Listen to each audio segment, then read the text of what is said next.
4 punonjës të një reviste satirike në Turqi u arrestuan pas publikimit të një karikature që duket se tregon profetin Muhammed, një figurë shenjtë fetare për shkrimit të cilit është ndaluar në fenë islame.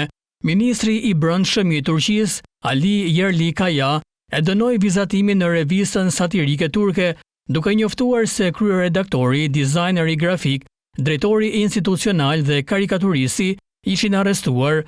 Në një postim në faqen e mediave sociale X, drejtuesit e revistës Leman mohuan se karikatura e saj ishte e profetit Muhammed, duke thënë se vepra nuk i referohet profetit Muhammed në asnjë mënyrë.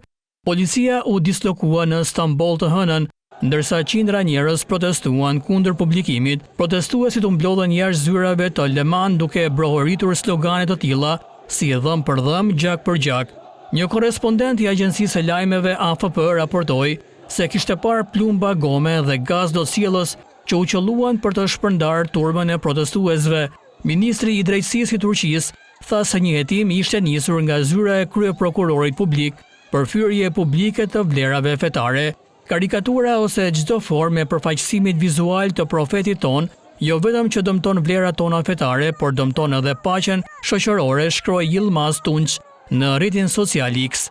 Hapat e nevojshëm ligjor do të ndërmerren pa vonesë kundër gazetarëve të revistës Leman, shtoi ai. Urdhra arrestimi u lëshuan edhe për anëtar të tjerë të menaxhmentit të lartë të revistës. Kryeredaktori i Leman, Tunçaja Gun, i cili ndodhet aktualisht në Paris, i tha AFP-s se vepra ishte keq interpretuar dhe revista nuk do të ndërmerrte kurrë një rrezik të tillë.